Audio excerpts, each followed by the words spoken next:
Ce qu'on développe au laboratoire, nous, on s'intéresse plus particulièrement au rôle des réponses immunitaires dans la physiopathologie de la maladie d'Alzheimer. Donc, quel rôle joue le système immunitaire au cours de l'évolution de la maladie? Des données assez récentes suggèrent qu'il y a effectivement un rôle important de certains types de réponses immunitaires, notamment des réponses immunitaires qui se passent dans le cerveau des patients malades.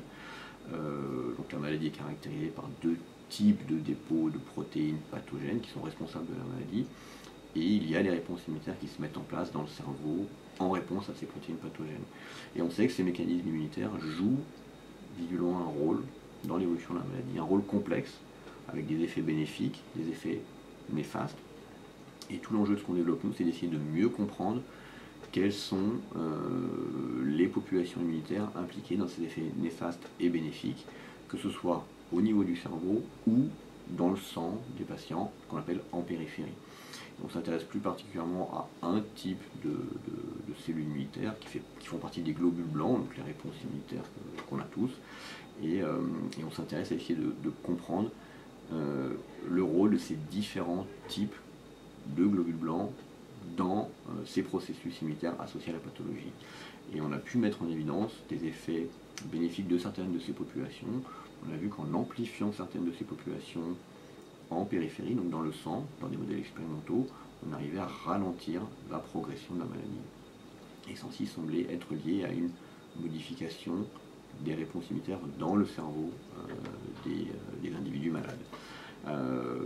Donc potentiellement ça ouvre la voie à des nouvelles approches qu'on appelle d'immunothérapie, notamment de l'immunomodulation, où l'idée est de moduler, d'essayer d'amplifier certaines populations immunitaires pour essayer de favoriser ces effets bénéfiques des réponses immunitaires au cours de la maladie.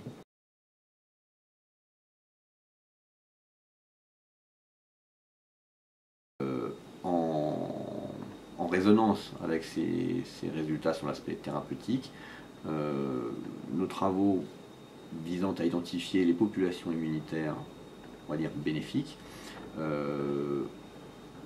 peuvent également aboutir à l'identification de marqueurs biologiques qui seraient constitués par des marqueurs de ces cellules bénéfiques, qui identifient des marqueurs biologiques qui vont permettre de caractériser les patients qui ont un profil d'évolution moins rapide ou plus rapide, oui, principalement des marqueurs, on va dire, d'évolution pronostique.